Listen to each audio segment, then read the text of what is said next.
Para comenzar, en esta ocasión, vamos a leer Romanos, el capítulo 8, versículos 13 al 19. Romanos capítulo 8, versículos 13 al 19. Comienzo leyendo. Porque si vivís conforme a la carne, moriréis. Mas si por el Espíritu hacéis morir las obras de la carne, viviréis. Porque todos los que son guiados por el Espíritu de Dios, estos son hijos de Dios. Pues no habéis recibido el espíritu de esclavitud para estar otra vez en temor, sino que habéis recibido el espíritu de adopción, por el cual clamamos, Abba, Padre. El Espíritu mismo da testimonio a nuestro espíritu de que somos hijos de Dios. Y si hijos, también herederos, herederos de Dios y coherederos con Cristo Jesús, si es que padecemos juntamente con Él, para que juntamente con Él seamos glorificados. Pues tengo por cierto que las aflicciones del tiempo presente no son comparables con la gloria venidera que en nosotros ha de manifestarse. Porque el anhelo ardiente de la creación es el aguardar la manifestación de los hijos de Dios. Bendito sea Dios. Creo que hemos llegado a la parte más crucial de este estudio. Hemos llegado realmente al meollo de lo que significa ser un verdadero cristiano. No puede ser más clara las escrituras en esta porción que acabamos de leer. Nos hemos detenido suficiente tiempo haciendo comentarios sobre el camino del Espíritu y el camino de la carne. Bendito Dios. Y este es el momento crucial. Tal vez de analizarnos a nosotros mismos o tal vez de tomar una decisión para vida eterna. Si consideramos que estamos andando en la carne, es la hora de tomar la decisión de caminar en el Espíritu. Y si ya estamos caminando en el Espíritu, bendito sea el Señor. Gloria a Dios y estamos siendo guiados por el Espíritu Santo de Dios. Voy a enseñar algo bien precioso y espero que el Espíritu Santo de Dios en realidad llene mi ser para poder compartir lo que quiero compartir en esta tarde. Lo que significa ser un hijo de Dios.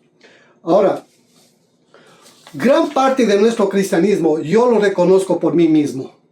Yo lo reconozco por mí, lo digo por mí. Hemos desperdiciado nuestra vida cristiana de una manera que en realidad que aparentábamos muchas veces espiritualidad, aparentábamos estar bien con el Señor, aparentábamos muchas cosas por causa de nuestra carnalidad. No hemos sido lo suficientemente capaces, no hemos tenido el suficiente valor para decir alguna vez que en realidad hemos vivido en la carne, caminado en la carne. Hemos dicho muchas veces que Cristo mora en nosotros, pero en nuestra vida íntima, donde nadie nos ve, actuamos de una manera totalmente diferente. Gloria a Dios. Hemos participado de diferentes formas de pecados. Nuestro carácter, nuestro mal genio, nuestro griterío. Hemos participado en pecados congregacionales, por ejemplo, división de iglesias. División de iglesias. Hemos formado parte de ellos. Tal vez nosotros mismos formamos parte de ese grupo que se dividió de otro grupo. No son más que cosas de la carne, obras de la carne. Y gran parte de nuestro tiempo hemos vivido de esa manera. Pero, como dije anteriormente, la peor de las vanidades en la que hemos perdido nuestro tiempo es creer que estamos bien, cuando no estamos bien. El apóstol Pedro, en primera de Pedro, en el capítulo 4, versículos 1 al 3, pongan atención a lo que dice el apóstol Pedro. Capítulo 4, versículos 1 al 3. Puesto que Cristo ha padecido por nosotros en la carne, nosotros también armados del mismo pensamiento, pues quien ha padecido en la carne terminó con el pecado, para no vivir el tiempo que resta en la carne conforme a las concupiscencias de los hombres, sino conforme a la voluntad de Dios. Baste ya el tiempo pasado para haber hecho lo que agrada a los gentiles, andando en lascivias, concupiscencias, embriagueces, orgías, disipación y abominables idolatrías. Tal vez no hemos cometido los últimos pecados que está hablando el apóstol Pedro, pero hemos sido participantes de otras obras de la carne.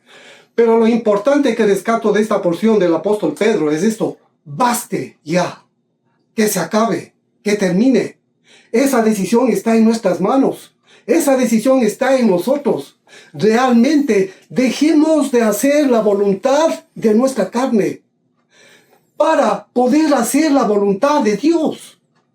Entonces, es una decisión que está en nuestras manos, en cada uno de nosotros.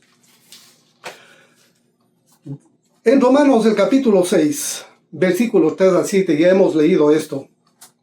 Habíamos he explicado algo acerca del bautismo de Cristo Jesús, pero releamos nuevamente, refresquemos nuestra mente. ¿O no sabéis que todos los que hemos sido bautizados en Cristo Jesús hemos sido bautizados en su muerte? Porque somos sepultados juntamente con Él para muerte por el bautismo, a fin de que como Cristo resucitó de los muertos por la gloria del Padre, así también nosotros andemos en vida nueva. Porque si fuimos plantados juntamente con Él en la semejanza de su muerte, así también seremos en la de su resurrección.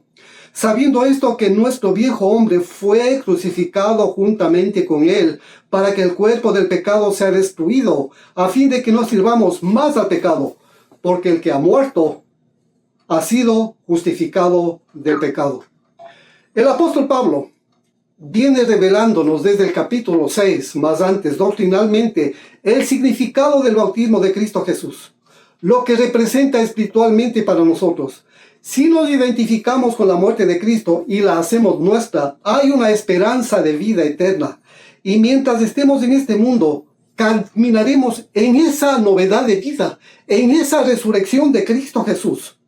Caminaremos, como dice el apóstol Pablo, he aquí que todas las cosas son hechas nuevas. Cada día, si estamos caminando en el Espíritu de Dios, vamos a descubrir algo nuevo a donde nos ha guiado el Espíritu Santo de Dios. Si estamos caminando en el Espíritu de Cristo Jesús, realmente vamos a darnos cuenta de que cosas nuevas están llegando a nuestra mente, a nuestro corazón, a nuestro espíritu, porque esa es la función del Espíritu Santo de Dios, revelarnos el reino de los cielos y cuál es el carácter, cuál es la conducta y cómo debemos conducirnos en el reino de Dios. Bendito sea el Señor. Acabamos de cantar Romanos 14, 8. Miren, yo les relaciono con esto de aquí. Pues si vivimos, para el Señor vivimos. Si estamos viviendo para Cristo Jesús, no estamos viviendo para la carne. No estamos viviendo para hacer nuestra voluntad. Estamos viviendo para hacer la voluntad de nuestro Creador, de nuestro Creador. Y si morimos, para el Señor vivimos. Sea que vivamos o sea que muramos, si hacemos la voluntad de Él, estamos haciendo la voluntad de Dios. Bendito sea Dios. Realmente esto es emocionante. Ahora, retornemos a Romanos al capítulo 8 y al versículo 13, la porción que comenzamos leyendo en este estudio. Romanos 8:13. ¿Qué nos decía la Escritura? Pues si vivimos conforme a la carne, moriréis. Mas si por el Espíritu hacéis morir las obras de la carne, viviréis. Qué sencillo, hermanos. Por el Espíritu hacer morir las obras de la carne. ¿Qué es lo que nos está mostrando las Escrituras del apóstol Pablo? La manera, cómo debemos dar muerte a nuestras debilidades personales expresadas en obras de la carne. Cuánta prioridad le estamos dando al Espíritu Santo de Dios para que Él nos guíe a esa obra que todavía está permaneciendo en nosotros y podamos darle muerte. Ese es el trabajo del Espíritu Santo de Dios. Hay algo bien precioso en lo que he meditado muchísimas veces. Dios sabe que tenemos un corazón perverso y engañoso, como dice el profeta Jeremías. Dios sabe lo que hay en nuestro corazón, las cosas profundas, las cosas guardadas, las cosas que hemos arrastrado durante todas nuestras vidas, que no son buenas en realidad. ¿Cómo Dios, algo tan santo, algo tan glorioso, lo derrama en nuestro corazón? Hay una promesa bien gloriosa. Hay una promesa preciosa de parte del Señor, que les daré una nueva mente y un nuevo corazón. Exactamente ese es el trabajo del Espíritu Santo de Dios, sacar todas esas cosas perversas de nuestro corazón para dejarle un corazón nuevo, para que pueda morar la ley de Dios en nuestros corazones, para que la palabra de Dios tenga cabida total en nuestro ser. Esa es la función del Espíritu Santo de Dios, revelar lo que hay en nuestro corazón para dar muerte. Para darlo muerte, para crucificar, para llevarnos al bautismo en Cristo Jesús, ahí en ese madero, en la cruz.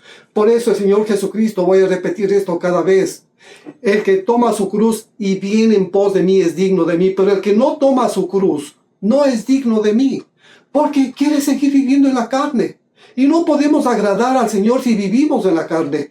Pero si tomamos la decisión de tomar la cruz y morir en esa cruz, bendito sea Dios, hay una gloria que nos está esperando. Gloria a Cristo. El apóstol Pablo, en Colosenses, el capítulo 3 y el versículo 5, confirma lo que hemos leído en Romanos, capítulo 8 y el versículo 13. En Colosenses, él dice lo mismo: haced morir pues lo terrenal en vosotros, fornicación, impurezas, pasiones desordenadas, malos deseos y avaricia, que es idolatría. Ahora bien, de acuerdo a esta misma porción de Colosenses capítulo 3, en el versículo 6 hay la consecuencia de andar en la carne. Capítulo 3 y versículo 6 de Colosenses. Miren, ¿qué es lo que dice Colosenses? Cosas por las cuales la ira de Dios viene sobre los hijos de desobediencia. La ira de Dios va a derramarse sobre toda aquella gente, no solamente sobre los inconversos que están en oposición a Dios.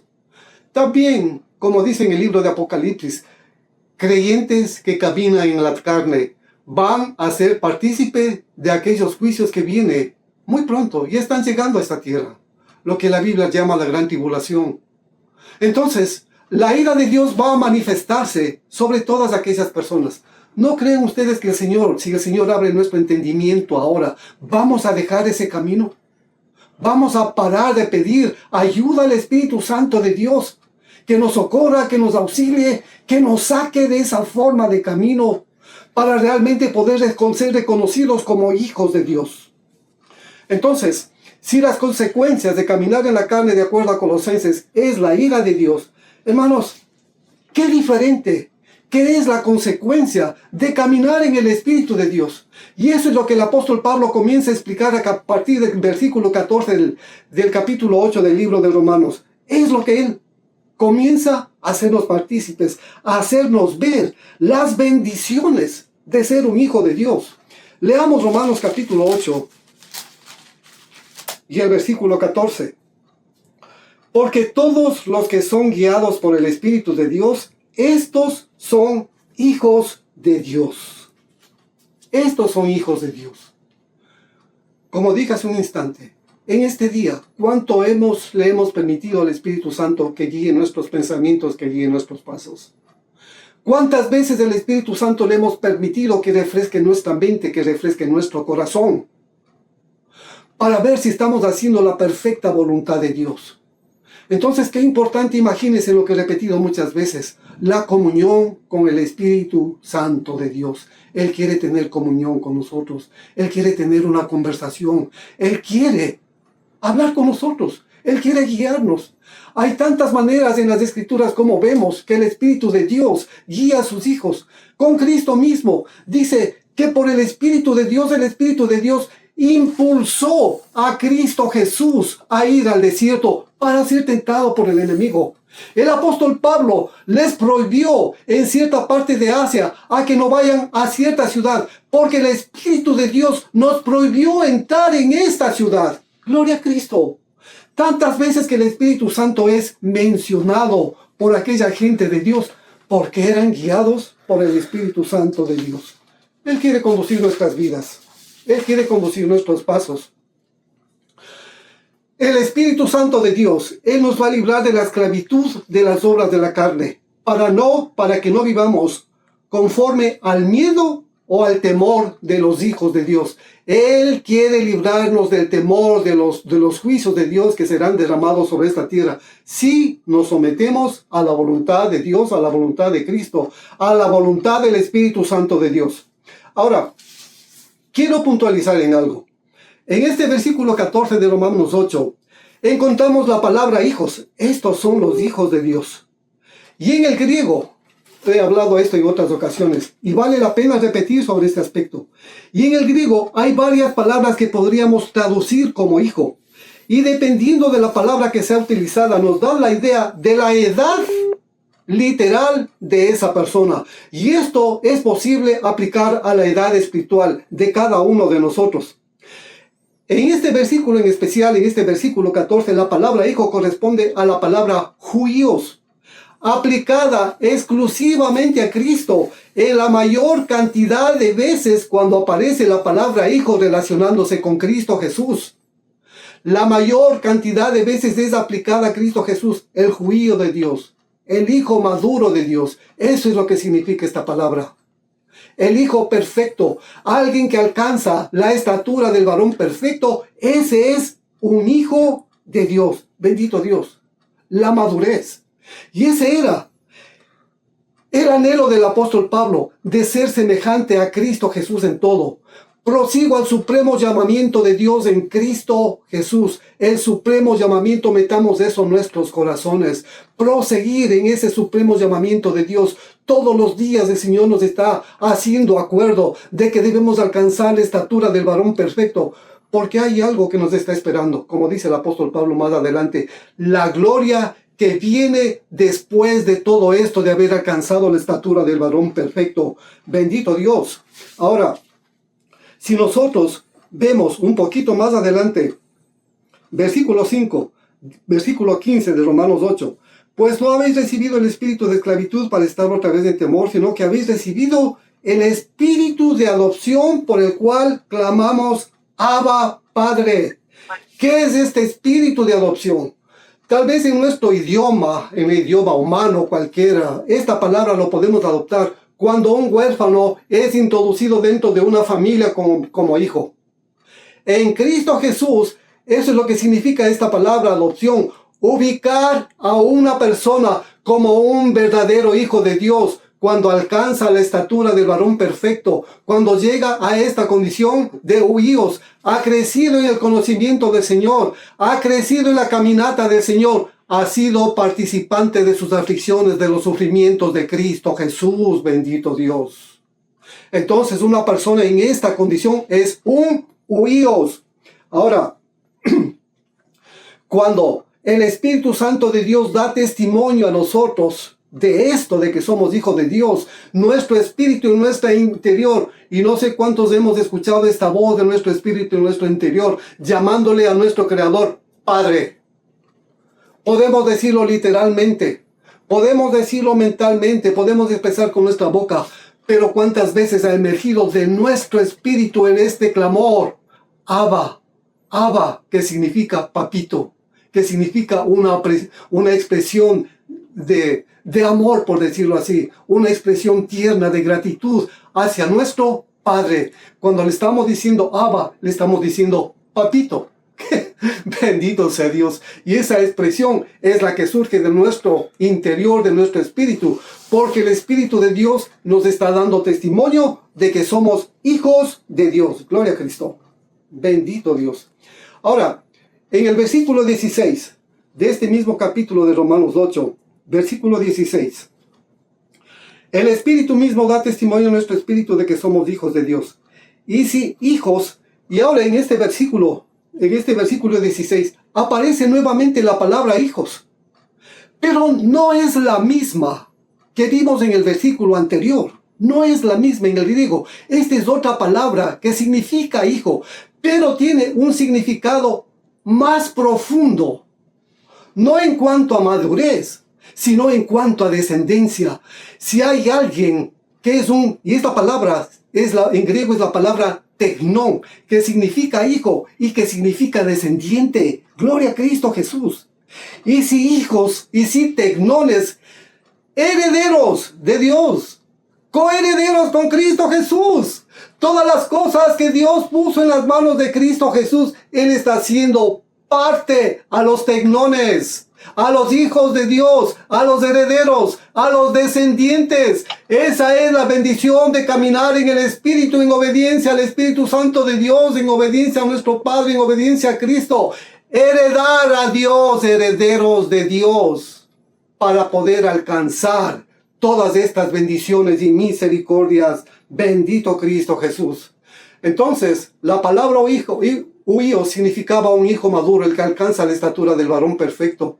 Y esta palabra tecnón connota algo relacionado con herencia, un descendiente. Somos descendientes de Dios. Descendientes de Dios aquí en esta tierra, que muy pronto vamos a ser manifestados con gloria. Bendito Cristo Jesús. Pero hay algo importante que está hablando el versículo 17. Herederos de Dios y coherederos con Cristo, si es que padecemos juntamente con Él, para que juntamente con Él seamos glorificados. Y esta palabra padecer juntamente con Cristo significa experimentar dolor, los dolores de Cristo en la cruz, dolores de la misma clase que Él experimentó en los momentos en que estaba siendo crucificado y durante esas 6 horas de padecimiento allí en la cruz. Ahora podemos comprender las palabras del apóstol Pablo en Filipenses capítulo 3 versículos 7 al 10. Miren lo que dice el apóstol Pablo en Filipenses capítulo 3 versículos 7 al 10. Miren, pero cuántas cosas eran para mí ganancia las he estimado como pérdida por amor de Cristo, y ciertamente aún estimo todas las cosas como pérdida por la excelencia del conocimiento de Cristo Jesús mi Señor, por amor del cual lo he perdido todo y lo tengo por basura para ganar a Cristo y ser hallado en Él, no teniendo mi propia justicia que es por la ley, sino que es por la fe de Cristo, la justicia que es de Dios por la fe, a fin de conocerle y el poder de su resurrección y la participación de sus padecimientos, llegando a ser semejante a Él en su muerte. Era un deseo, un anhelo del apóstol Pablo de ser participante de las aflicciones de Cristo Jesús, porque a este hombre le fueron reveladas las glorias que vendrían tras la muerte de Cristo Jesús. Tras la muerte, si morimos en Cristo Jesús, hay una gloria que está esperando a los judíos, a los tecnones de Dios. Bendito sea Dios. Gloria a Cristo Jesús. Entonces, aquí hay 2 ingredientes: aflicciones y padecimientos. A veces es muy raro en realidad escuchar en las predicaciones de aflicciones, de padecimientos, de aquellas cosas. Siempre estamos esperando un milagro de Dios, siempre estamos esperando que Dios actúe, que nos saque de ese pozo, de lo que sea. Y no está mal, pero son necesarias para que a través de todas esas aflicciones el carácter de Cristo se forme en nosotros. Es necesario todas aquellas cosas para que la vida de Cristo se forme en cada uno de nosotros. El versículo 18 de Romanos, el capítulo 8. Miren, ahí nos dice aflicciones. Pues tengo por cierto que las aflicciones del tiempo presente no son comparables con la gloria venidera que nosotros ha de manifestarse. En el versículo anterior 17 hablaba de padecimientos. Ahora en este versículo 18 está hablando de aflicciones. Podríamos decir que son palabras sinónimas, pero sí hay un poco de diferencia. Mientras en padecimiento significa experimentar dolor de la misma clase de alguna otra persona, aflicciones significa dolores por asuntos emocionales, dolores por causas de enfermedades. Muchas veces los dolores de una enfermedad son porque algo Cristo quiere hacer en tu vida. Alguien decía alguna vez que los dolores de una enfermedad son para purificar tu alma. Algo está haciendo Dios en tu vida. Algo está tratando Dios con tu ser, con tu vida. No lo está haciendo por malo. No lo está haciendo porque quiere verte sufrir. Es porque algo está haciendo en tu vida. Entonces, 2 palabras importantes antes de que venga la gloria de Dios: los padecimientos y las aflicciones. Bendito sea Dios. Si estamos en medio de una aflicción, de un padecimiento, ¿cuál es nuestra actitud? Nuestra actitud debe ser de gratitud. Gracias, Señor. Aunque no entiendo este dolor, esta aflicción, pero sé que algo estás haciendo en mi vida. Bendito sea Dios. Y me recuerdan a aquel hombre de Dios, a Job, cómo le responde a su mujer: ¿recibiremos de Dios solamente el bien y no el mal? Hermano, qué corazón de este hombre. Qué manera de pensar acerca de Dios. ¿Recibiremos de parte de Dios solamente las bendiciones? ¿Recibiremos de parte del Señor no solamente lo bueno, sino también lo malo? La sabiduría de Dios, hermanos amados, es profunda. Los caminos de Dios son insondables. Con nuestra mentalidad podemos hacernos una cantidad de imaginaciones. ¿Por qué me pasa esto? Reclamarle a Dios, ¿por qué estoy viviendo esto? Sin entender que Dios algo está obrando en nuestras vidas. Gloria a Cristo Jesús. Bendito sea Dios. En este mismo versículo 18 termina diciendo algo. Pues tengo por cierto que las aflicciones del tiempo presente no son comparables con la gloria venidera que en nosotros ha de manifestarse. La gloria venidera que en nosotros ha de manifestarse. ¿Y qué significa gloria en el idioma griego? Significa exaltación. Dios te va a exaltar en el momento apropiado. Si padeces juntamente con Cristo Jesús, si aceptas la cruz, si mueres en esa cruz, tu resurrección será gloriosa. A la diestra del Padre estamos sentados juntamente con Cristo a la diestra de Dios. Esa es la exaltación que les espera a los huíos, a los tenones de Dios. Que el Señor nos siga bendiciendo, hermanos. Amén.